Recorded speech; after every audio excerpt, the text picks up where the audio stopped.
দীপ্ত সংবাদে আপনাদের সাথে আছি আমি ইয়াসমিন সুমনা। ভারপ্রাপ্ত রাষ্ট্রপতি হাফিজ উদ্দিন আহমদ সাভারে জাতীয় স্মৃতিসৌধে মুক্তিযুদ্ধের বীর শহীদদের প্রতি শ্রদ্ধা জানিয়েছেন। বেলা 11:30টার দিকে তিনি স্মৃতিসৌধে পৌঁছান। মহান মুক্তিযুদ্ধের শহীদদের প্রতি শ্রদ্ধা নিবেদনের পর হাফিজ উদ্দিন আহমদ কিছুক্ষণ দাঁড়িয়ে থাকেন। পরে তিনি পরিদর্শন বইয়ে সই করেন। মোহাম্মদ শাহাবুদ্দিন রাষ্ট্রপতির পদ থেকে সরে দাঁড়ানোর পর সংবিধান অনুযায়ী রাষ্ট্রপতির দায়িত্ব গ্রহণ করেন জাতীয় সংসদের স্পিকার হাফিজ উদ্দিন আহমদ।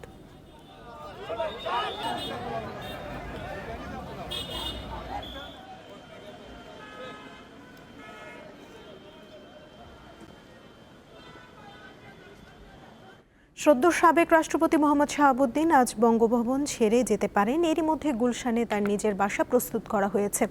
বঙ্গভবনের সামনে রয়েছেন সহকর্মী শিউলি শবনম। কথা বলবো তার সঙ্গে। শিউলি, সাবেক রাষ্ট্রপতি কখন বঙ্গভবন ছেড়ে যাবেন কিছু জানতে পেরেছেন কিনা, আর তাকে বিদায় জানাতে বঙ্গভবনের প্রস্তুতি কেমন দেখছেন, বিস্তারিত জানাবেন।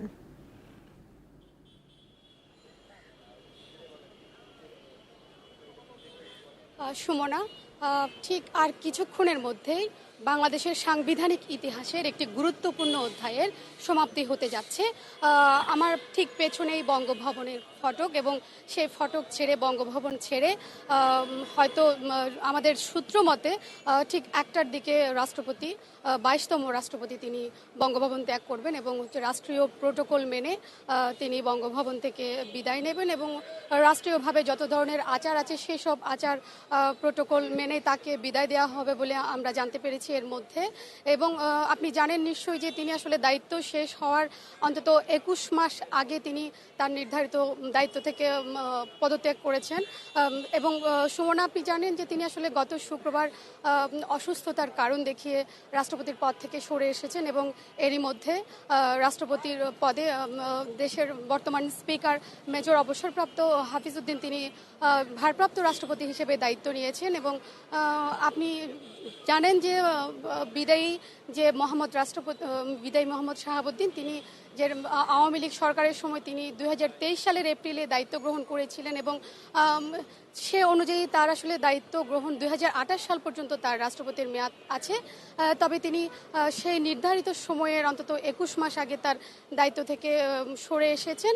এবং আপনি জানেন যে রাষ্ট্রপতি সে সময় রাষ্ট্রপতির দায়িত্ব গ্রহণের আগ পর্যন্ত তিনি জেলা জজ এবং দুর্নীতি দমন কমিশনের কমিশনার হিসেবেও দায়িত্ব পালন করেছেন, এবং রাষ্ট্রপতির পদ গ্রহণ করার আগে তিনি আওয়ামী লীগের রাজনীতির সাথেও জড়িত ছিলেন। এবং সে অর্থে আসলে বিশ্লেষকরা যেটা বলছেন যে এই যে বিদায়ী রাষ্ট্রপতি তার এই যে বিদায় নেওয়া সেটা সাংবিধানিক পরিবর্তনের যেমন একটি গুরুত্বপূর্ণ অংশ, এবং একই সাথে দেশের যে চলমান রাজনৈতিক বাস্তবতা সে বাস্তবতারও একটি গুরুত্বপূর্ণ সাক্ষী হয়ে আছে। এবং আপনি জানেন বাংলাদেশের রাজনৈতিক যে ইতিহাস, বাংলাদেশের সাংবিধানিক যে ইতিহাস, সেখানে আসলে রাষ্ট্রপতির পদ শূন্য থাকা কিংবা নির্দিষ্ট সময়ের আগে রাষ্ট্রপতির যে বিদায় নিয়ে আসে এরকম ঘটনা আসলে কমই আছে। এবং এই মুহূর্তে যেহেতু সাংবিধানিক শূন্যতা তৈরি হওয়ার কোনো সুযোগ নেই এবং আগামী 90 দিনের মধ্যে রাষ্ট্রপতি পুনরায় নির্বাচন হবে, সে বিষয়গুলো চলমান আছে। এবং আমাদের যে সূত্র তথ্য মতে রাষ্ট্রপতি মোহাম্মদ শাহাবুদ্দিন যিনি বিদায়ী রাষ্ট্রপতি তিনি ঠিক 1টায় বঙ্গভবন ছেড়ে আসবেন, এবং তাকে রাষ্ট্রীয় সমস্ত আচার প্রোটোকল মেনে তাকে তার গুলশানের যে ভবন সেখানে পৌঁছে দেওয়া হবে। এবং এর মধ্যে আমরা জানতে পেরেছি বঙ্গভবনে তার জন্য নির্ধারিত যে গাড়ি সেটা প্রস্তুত করা হয়েছে, ফুল দিয়ে সাজানো হয়েছে, এবং রাষ্ট্রপতির সাথে তার স্ত্রী সহ রয়েছেন। এবং সব মিলে আসলে সম্পূর্ণ প্রস্তুতি নেওয়া হয়েছে, এবং নিরাপত্তা প্রোটোকল সহ যত ধরনের প্রস্তুতি আছে রাষ্ট্রীয় আচার মেনে সব ধরনের প্রস্তুতি ইতোমধ্যে সম্পন্ন করা হয়েছে। এবং আমরা যেহেতু এখনো পর্যন্ত বঙ্গভবনের সামনে আছি, রাষ্ট্রপতি কখন বের হচ্ছেন বা তার গাড়িবহর আসলে ঠিক কবে নাগাদ বঙ্গভবন থেকে বের হচ্ছে সে তথ্য আমরা যখনই পাই, এবং রাষ্ট্রপতি বের হওয়ার সময় গণমাধ্যমের সাথে কোনো কথা বলেন কিনা সে বিষয়ে কোনো আপডেট তথ্য পেলে সে বিষয়ে পরবর্তীতে সুমনা আপনাকে জানাতে পারবো। তো আমার কাছে এই ছিল এখান থেকে সর্বশেষ খবর। সুমনা। শিউলি, ধন্যবাদ আপনাকে। অন্য প্রসঙ্গ, গাইবান্ধায় অনলাইন জুয়ায় নিঃস্ব হচ্ছে অনেকেই। স্কুল কলেজের শিক্ষার্থী থেকে শুরু করে দোকান কিংবা ভ্যান চালকও এতে আসক্ত হচ্ছেন। মোবাইল অ্যাপ ও বেটিং সাইটের মাধ্যমে প্রলুব্ধ হয়ে সর্বশান্ত হচ্ছে সেখানকার মানুষ। ডিজিটালাইজেশনের যুগে স্মার্টফোন আর প্রযুক্তির ব্যবহারে ছেয়ে গেছে গোটা দেশ। আর এই প্রযুক্তিকে ব্যবহার করেই প্রতিনিয়ত অনলাইন জুয়ায় আসক্ত হচ্ছেন সমাজের নানা বয়সী মানুষ। যেখানে বাদ যায়নি স্কুল কলেজের শিক্ষার্থী থেকে শুরু করে কৃষক, জেলে, চায়ের দোকানি কিংবা ভ্যান চালক। সেখানে বসে কেসুয়ে খেলতেছে। এই অনলাইনে জুয়া এমন একটা হচ্ছে, ছেলেমেয়ের পড়াশোনা একদম সমস্যা, খুব সমস্যাবাদী। এটা মারাত্মক ব্যাধি, ক্যান্সারের থেকেও ভয়াবহ। অনলাইন জুয়ায় টাকা হারিয়ে আত্মহত্যার মতো ঘটনাও ঘটেছে গাইবান্ধায়। আমার মামা 7 লক্ষ টাকা অনলাইনে হারিয়ে আজকে আমাদেরকে ছাড়িয়ে চলে গেছেন আখেরাত দেশে। সে ক্যাসিনোয় ছিল, খেলোয়াড় ছিল, ক্যাসিনো খেলতে খেলতে নিঃস্ব হয়ে গেছে। সব সে নিজে বেছে নিছে, সে আত্মহত্যা করছে। সচেতন মহলের নাগরিকদের মতে পারিবারিকভাবে সচেতনতা বৃদ্ধি না করা হলে এই জুয়া আগামী সময়ে ভয়াবহ আকার রূপ ধারণ করবে। অনলাইন জুয়া এরপরে দেশকে ধ্বংস করে ফেলবে। কোনো উপায় নেই অনলাইন জুয়াকে এখনই প্রতিরোধ করতে হবে। অনলাইন জুয়া খেলার সাথে সম্পৃক্ত জুয়ারুদের গ্রেপ্তার ও অনলাইন জুয়া দমনে সার্বিকভাবে কাজ করছে পুলিশ, এমনটি জানান পুলিশের এই কর্মকর্তা। অনলাইন জুয়া এবং অফলাইন জুয়া, এই জুয়ার বিরুদ্ধে আমরা নিয়মিত অভিযান পরিচালনা করতেছি। আপনারা জানেন এই মাসেও আমরা 6 জন জুয়ারিকে আমরা গ্রেপ্তার করে নতুন আইন আমরা ইতিমধ্যে চালান করেছি। বিশেষজ্ঞদের মতে অনলাইন জুয়ার লাগাম টেনে না ধরা হলে সমাজ কিংবা জাতি ধ্বংসের পাশাপাশি আগামীর প্রজন্ম অন্ধকারে নিমজ্জিত হবে। আতর রহমান রানা, দীপ্ত সংবাদ, গাইবান্ধা। জুলাই যোদ্ধা শহীদ রুদ্র সেনের মায়ের কান্না এখনও থামেনি। 24-এর আন্দোলনে নিহত শাহজালাল বিজ্ঞান ও প্রযুক্তি বিশ্ববিদ্যালয়ের এই শিক্ষার্থীর বাড়ি দিনাজপুর শহরের পাহাড়পুরে। পরিবারের প্রতিটি মানুষ প্রতি মুহূর্তে রুদ্রকে স্মরণ করছে।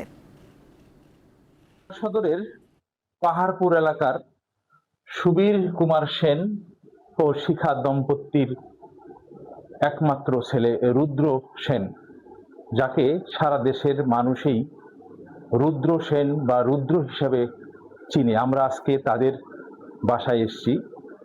রুদ্র আমাদেরকে ছেড়ে 2024 সালের 18 জুলাই পৃথিবীর মায়া ত্যাগ করে চলে গিয়েছেন। রুদ্র সেন শাহজালাল বিজ্ঞান ও প্রযুক্তি বিশ্ববিদ্যালয়ের কেমিক্যাল ইঞ্জিনিয়ারিং বিভাগের 2য় বর্ষের ছাত্র ছিলেন।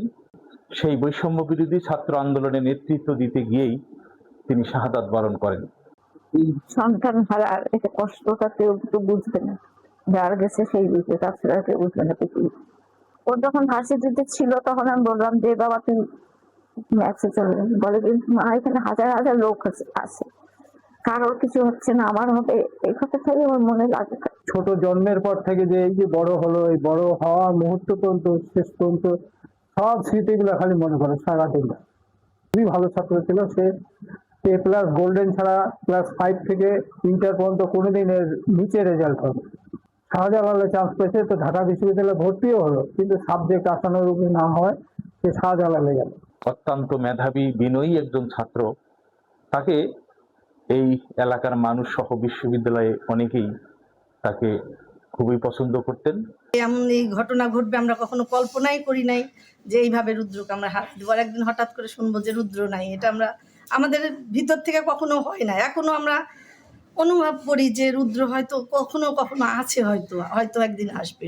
ওর আসলে ভার্সিটি লাইফ কেমন ছিল আসলে গল্প করতো আমাদের সাথে, মাঝে মধ্যে মেসেঞ্জারে কথা হইতো। আমি তো বলছিলাম যখন শুনলাম যে রুদ্র আর নেই, আসলে আমি করতে পারিনি। আসলে এলাকাবাসী বা তার আত্মীয় স্বজনের এখন তাকে তার স্মৃতি নিয়ে বয়ে বেড়াচ্ছে এবং তার অনেক কথাই শুনে তারা অনেকে কিন্তু কান্নায় ভেঙে পড়ছে।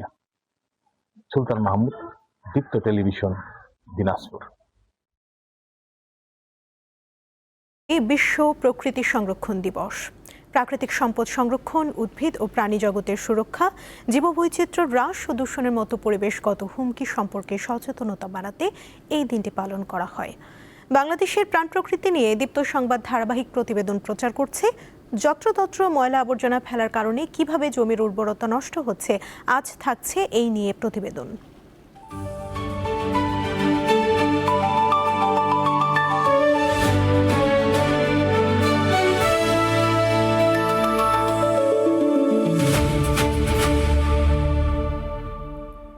বান্দরবানে অপরিকল্পিত ও অস্থায়ী ডাম্পিং স্টেশন উন্মুক্তভাবে ময়লা আবর্জনা ফেলার কারণে বৃষ্টির পানির সাথে বর্জ্য ছড়িয়ে পড়ছে স্থানীয় ঝিরি, নদী ও কৃষি জমিতে। এতে প্লাস্টিক, হাসপাতালে ব্যবহৃত সিরিঞ্জ, ইনজেকশনের সূঁচ, স্যালাইনের ব্যাগ সহ অন্যান্য বর্জ্যের কারণে জমিতে চাষাবাদ করতে পারছেন না কৃষকরা।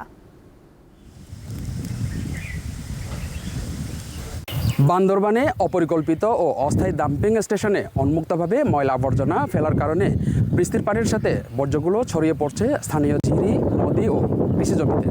এতে নষ্ট হচ্ছে কৃষি জমি, দূষিত হচ্ছে পরিবেশ ও মারাত্মক স্বাস্থ্য ঝুঁকিতে পড়েছে জনজীবন। এদিকে দুর্গন্ধ ও দূষিত হওয়ার কারণে স্থানীয়দের একমাত্র পানির উৎস ঝিরি থেকেও ব্যবহার করা যাচ্ছে না পানি। হাসপাতালে এই যে সুইচ বলে, বিভিন্ন ফার্মাসির যে বিষাক্ত যে ওষুধের দ্রব্য ব্লেড হইতে ছুরি যা হয়তো এখানে ডুবে আছে, নামতে গেলে তো আমাদের এটা আতঙ্কিত হয়ে যায়, কখন যে কি অ্যাক্সিডেন্ট হয়ে যায় আমাদের। কিন্তু তাদের এই জিনিসটা খেয়াল রাখা উচিত ছিল যে কি, যাতে করে পার্শ্ববর্তী যে জমি, ধানের জমি, তাদের ক্ষতি না হয়। তারা যদি ওই ধরনের একটু ব্যবস্থা নিতেন, হতে ক্ষতি হতো না। আসা যাওয়ার পথে দেখেন রাস্তার উপরে পৌরসভার ময়লাগুলো রাস্তার উপর ফেলে যায়, ভালো ময়লাগুলো একদম নদীতে চলে যায়। ওদিকেও মনে করেন ছোট ছোট যেগুলো জিরি আছে, জিরির মধ্যে মানুষ গোসল করতেছে, বাচ্চা নিয়ে মনে করেন এদিকগুলি মাদ্রাসা যায়, স্কুলে যায়, আমরা আসা যাওয়া করতে পারি না। এই দুর্ঘটনা পুরো বান্দরবান শহরে এটা ছড়িয়ে যাচ্ছে। এছাড়াও প্লাস্টিক সহ হাসপাতালের ব্যবহৃত সিরিঞ্জ, সুচ ও ভাঙা কাচের ভয়ে জমিতে কাজে নামতে পারছেন না কৃষকরা। পৌরসভা ময়লাগুলো সব ওইখানে স্থায়ী আটকানো, ওনারা কোনো কিছু করেন নাই। বৃষ্টি হলে এভাবেই আছে, কিন্তু এবারে যে পরিমাণ আসছে এটা তো আর চাষ করার মতো না। যদিও পৌরসভা থেকে হয়েছে, কিন্তু সমস্যাটা হয়েছে পৌরসভার বাইরে গিয়ে। তো ওখানে কর্মচারী হিসেবে আমি যেতে পারি না, প্রথমত আমি যেতে পারি না। আর আমি গেলেও আমার করার কিছু নেই এই কারণ আমার কাজ হচ্ছে সীমাবদ্ধ। এখানে জনগণ যে প্রাকৃতিক ময়লাগুলো উৎপাদন করে সেগুলো অপসারণ করাটা হচ্ছে আমার কাজ। বান্দরবানবাসীর দাবি, জেলায় একটি আধুনিক ও পরিবেশ বান্ধব ডাম্পিং স্টেশন নির্মাণের পাশাপাশি ক্ষতিগ্রস্ত কৃষকদের জমি সংস্কারের মাধ্যমে চাষাবাদের উপযোগী করে দেওয়া সহ তাদের যথাযথ ক্ষতিপূরণ দেওয়া হোক। কেমুয়ং মার্মা, দীপ্ত সংবাদ, বান্দরবান। বগুড়ার মহাস্থানগড়ে সংরক্ষিত প্রত্নতাত্ত্বিক এলাকায় সম্প্রতি একটি স্থাপনা নির্মাণ শুরু হয়। জেলা পরিষদ এতে অর্থ বরাদ্দ দেয়, কিন্তু প্রত্নতাত্ত্বিক জায়গায় অনুমতি ছাড়া এই ধরনের কাজ বেআইনি। প্রত্নতত্ত্ব অধিদপ্তর এই নির্মাণ কাজে আপত্তি জানিয়ে জেলা প্রশাসককে আইনগত ব্যবস্থা নিতে চিঠি দেওয়ার পর কাজ বন্ধ করে দেওয়া হয়েছে। বিষয়টি গড়িয়েছে আদালতে। মহাস্থানগড় বাংলার প্রাচীনতম এবং বৃহত্তম প্রত্নতাত্ত্বিক নিদর্শন। প্রায় ২৫০০ বছরের পুরনো এই স্থানটি প্রাচীন পুণ্ড্রবর্ধন রাজ্যের রাজধানী পুণ্ড্রনগর হিসেবে পরিচিত ছিল। মৌর্য, গুপ্ত, পাল ও সেন রাজত্বের ঐতিহাসিক ধারাবাহিকতা এবং প্রাচীন বাংলার নগর সভ্যতার প্রথম উন্মেষ ঘটেছিল এই স্থানটিতে। খ্রিস্টপূর্ব ৩য় শতক থেকে ১৫০০ শতক পর্যন্ত বিভিন্ন সময়ে এই স্থানটি সমৃদ্ধ নগরী ও রাজধানী হিসেবে ব্যবহৃত হয়েছে। মহাস্থানগড়ে রয়েছে হযরত শাহ সুলতান বলখি মাহিসাওয়ার রাহমাতুল্লাহি আলাইহির মাজার। জেলা পরিষদের অর্থায়নে মাজার সংলগ্ন এলাকায় বিশ্রামাগার নির্মাণের উদ্যোগ নেওয়া হয়। প্রত্নতত্ত্ব অধিদপ্তর এতে আপত্তি জানায়। বিষয়টি বর্তমানে আদালতে গড়িয়েছে। সংরক্ষিত প্রত্নতাত্ত্বিক এলাকায় এ ধরনের নির্মাণ কাজ করার আগে তাদের অনুমতি নেওয়া বাধ্যতামূলক। পাশাপাশি পুরাকীর্তি সংরক্ষণ আইন এবং উচ্চ আদালতের নির্দেশনা অনুযায়ী এ ধরনের নির্মাণ কাজের সুযোগ নেই। ২০১০-১২ সালের দিকে যে হাইকোর্ট থেকে নির্দেশনা দেওয়া হয়েছিল প্রত্নস্থানটি সুরক্ষিত রাখার জন্য, যে সকল নির্দেশনা দেওয়া হয়েছিল যেগুলোর পরিপ্রেক্ষিতে আমরা আমাদের জেলা প্রশাসক মহোদয় বরাবর প্রত্নস্থানটি সুরক্ষার কাজে সহযোগিতা করার জন্য একটি পত্র দিয়ে তার কাছে সহযোগিতা করতে বলি এবং স্যার এই বিষয় করে একটা ব্যবস্থা নিয়েছেন। বিষয়টি বন্ধ আছে। মহাস্থান আমাদের অত্যন্ত গৌরবজনক একটা প্রত্ন অঞ্চল এবং প্রাচীনতম নগর, যেখানে গড়ে উঠেছিল খ্রিস্টপূর্ব যুগে। 2011-12 দিকে একটা বড় ঝামেলা হয়েছিল যে তখনকার মাজার কমিটি তারা এখানে মহাস্থানগড়ের ভেতরেই মহিলাদের জন্য একটা বিশ্রামাগার করবে বলে খনন শুরু করে, কিন্তু তারা জানে না বা জানলেও মানে না বোধ হয়। নর্মাল একটা আইন সবাই মানার উচিত বা মানতে বাধ্য বলবো, সেটা হচ্ছে প্রত্নতাত্ত্বিক যে অঞ্চল আছে সেই অঞ্চলের থেকে অন্তত 15 ফিটের ভিতরেও, তার বাইরে 15 ফিটের ভিতরেও কেউ কিছু হাত দিতে পারবে না। 2012 সালে উচ্চ আদালতও এ প্রত্নতাত্ত্বিক এলাকা সংরক্ষণে একাধিক নির্দেশনা দিয়েছেন। ববিন রহমান, দীপ্ত সংবাদ, বগুড়া। আন্তর্জাতিক প্রসঙ্গ। ফ্রান্স ও স্পেনে দাবানল ভয়াবহ রূপ নিয়েছে। প্রবল বাতাসের কারণে দ্রুত ছড়িয়ে পড়া আগুন ফ্রান্সের বোর্দো ও স্পেনের মাদ্রিদের মতো বড় শহরগুলোর দিকে ধেয়ে যাচ্ছে। আগুন এতটাই ভয়াবহ পর্যায়ে পৌঁছেছে যে প্রায় 3 লাখ মানুষকে নিরাপদে সরিয়ে নেওয়া হয়েছে এবং অনেকে নিজেই সরে গেছে। ভয়াবহ দাবানল ক্রমেই নিয়ন্ত্রণের বাইরে চলে যাচ্ছে। তীব্র তাপপ্রবাহ, শুষ্ক আবহাওয়া এবং প্রবল বাতাসের কারণে আগুন দ্রুত ছড়িয়ে পড়ছে বলে জানিয়েছে ফায়ার সার্ভিস। পরিস্থিতি সামাল দিতে সেনাবাহিনী মোতায়েন এবং জরুরি অবস্থা ঘোষণা করা হয়েছে।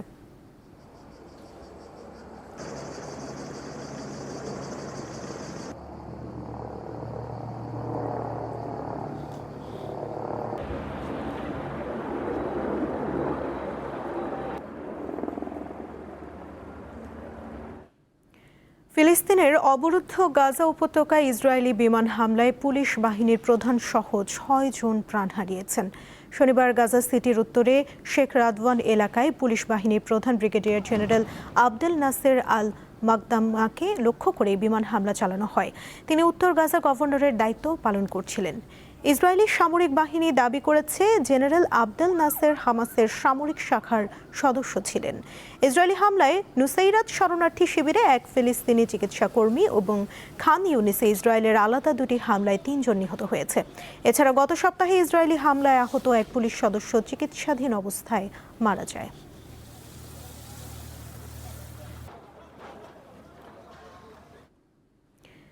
কাস্পিয়ান সাগরে ইরানের একটি বাণিজ্যিক জাহাজে ইউক্রেন হামলা চালিয়েছে বলে জানিয়েছে তেহরান। হামলায় এক নাবিক নিহত ও 1 জন আহত হয়েছেন।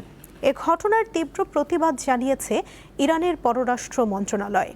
সামাজিক যোগাযোগ মাধ্যম এক্সে কাস্পিয়ান সাগরে ইউক্রেনের সামরিক অভিযানের কথা স্বীকার করেছেন দেশটির প্রেসিডেন্ট ভলোদিমির জেলেনস্কি।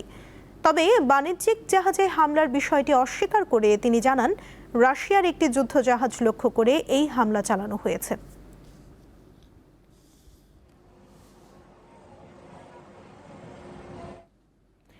ইরান যুক্তরাষ্ট্র সংঘাতে জড়িয়ে পড়তে পারে পাকিস্তান। সৌদি আরবে ইরান সমর্থিত ইয়েমেনের হুথিদের হামলা এবং বাব আল মানদেব প্রণালী বন্ধের শঙ্কায় এমনটাই মনে করছেন বিশ্লেষকরা। বিস্তারিত জানাচ্ছেন তৌহিদুর রহমান। ইরান যুক্তরাষ্ট্রের উত্তেজনা দিন দিন আরও কঠিন করে তুলছে পশ্চিম এশিয়ার যুদ্ধের সমীকরণ। শান্তি প্রতিষ্ঠায় মধ্যস্থতাকারী দেশ পাকিস্তানও এই সংঘাতে জড়িয়ে পড়ার শঙ্কা বাড়ছে। এ নিয়ে উদ্বেগ প্রকাশ করেছেন বিশ্লেষকরা। এমন খবর রীতিমতো চাঞ্চল্য তৈরি করেছে। ওয়াশিংটন তেহরানের হামলা পাল্টা হামলায় কিভাবে ইসলামাবাদও জড়িয়ে পড়তে পারে, এই নিয়ে এখন বড় প্রশ্ন। এক্ষেত্রে দেখা যায় হরমুজ প্রণালীর আধিপত্য ঘিরে ইরান যুক্তরাষ্ট্রের বর্তমান উত্তেজনার পারদ ছড়াচ্ছে লোহিত সাগরের বাবেল মানদেব প্রণালী পর্যন্ত। এছাড়া সীমান্তে সৌদি আরব ও ইরান সমর্থিত ইয়েমেনের হুথিদের সংঘাত মাথাচাড়া দিয়ে ওঠা অন্যতম কারণ। এমনকি সম্প্রতি সৌদি আরবে হুথিদের হামলা সমীকরণ পরিস্থিতিকে আরও জটিল করে তুলেছে। এই যখন অবস্থা, তখন বিশ্লেষকরা মনে করছেন সৌদি আরবের সঙ্গে হওয়া প্রতিরক্ষা চুক্তির কারণে বড় ধরনের কঠিন সিদ্ধান্ত নেয়ার ঝুঁকিতে রয়েছে পাকিস্তান। কারণ চুক্তি অনুযায়ী সৌদি আরবের উপর যে কোনো হামলাকে নিজেদের উপর হামলা হিসেবে দেখে ইসলামাবাদ। এমনকি বিতর্কিত ইয়েমেন সীমান্তের কাছাকাছি সৌদি আরবের এলাকায় সেনাও মোতায়েন রেখেছে পাকিস্তান। ইতোমধ্যে হুথিদের উপর ক্ষোভও ঝেড়েছে দেশটি। ইরান যুক্তরাষ্ট্রের মধ্যকার যুদ্ধ উত্তেজনা বাড়লে যে কোনো সময় লোহিত সাগরের বাবেল মানদেব প্রণালীটি হুথিরা বন্ধ করে দেওয়ার শঙ্কা প্রকট হচ্ছে। পাকিস্তান সহ অনেক দেশের তেল গ্যাস আমদানিতে এই রুট অনেক গুরুত্বপূর্ণ, যার কারণে এটি হুমকিতে পড়লে পাকিস্তান মধ্যস্থতাকারী দেশ থেকে লড়াইয়ের ময়দানে নামার ঝুঁকি তৈরি হচ্ছে। এছাড়া গত বছর সৌদি আরবের সঙ্গে প্রতিরক্ষা চুক্তির পর এবার কুয়েতের সঙ্গে পাকিস্তানের প্রতিরক্ষা চুক্তি সম্প্রসারণ আলোচনা আরও বেশি ভাবাচ্ছে। এমনকি উপসাগরীয় অঞ্চলের আরও কয়েকটি দেশ ইসলামাবাদের সঙ্গে প্রতিরক্ষা সহযোগিতা বাড়াতে সম্প্রতি আগ্রহ দেখাচ্ছে। পাকিস্তানের সামরিক বাহিনীর অবসরপ্রাপ্ত জেনারেল গুলাম মোস্তফার মতে, আপাতত পাকিস্তানের শীর্ষ নেতৃত্ব সব পক্ষকে শান্ত রাখার চেষ্টা করছেন। তবে হুথিরা যদি সৌদি আরবে তাদের হামলার পরিধি বাড়ায় তাহলে পরিস্থিতি বদলাবে বা কঠিন সিদ্ধান্ত নিতে ইসলামাবাদ বাধ্য হবে বলেও হুঁশিয়ার করেছেন অবসরপ্রাপ্ত এই জেনারেল। বিশ্লেষক ও পাকিস্তানি কর্মকর্তাদের মতে, ইরান ও যুক্তরাষ্ট্রের মধ্যে মধ্যস্থতার মাধ্যমে শুধু কূটনৈতিক তৎপরতা বাড়ানোই নয়, বরং জ্বালানি সরবরাহের যে নৌরুটগুলো ঝুঁকিতে রয়েছে সেগুলোকে ঝুঁকির মুক্ত করাই এখন ইসলামাবাদের মূল লক্ষ্য বলে মনে করা হচ্ছে। এই ছিল এখনকার মতো। পরবর্তী সংবাদ দুপুর 2টায় দেখার আমন্ত্রণ রইল। এছাড়া আরও তথ্য পেতে যুক্ত থাকুন দীপ্ত ডিজিটাল প্ল্যাটফর্মের সাথে। ধন্যবাদ সবাইকে।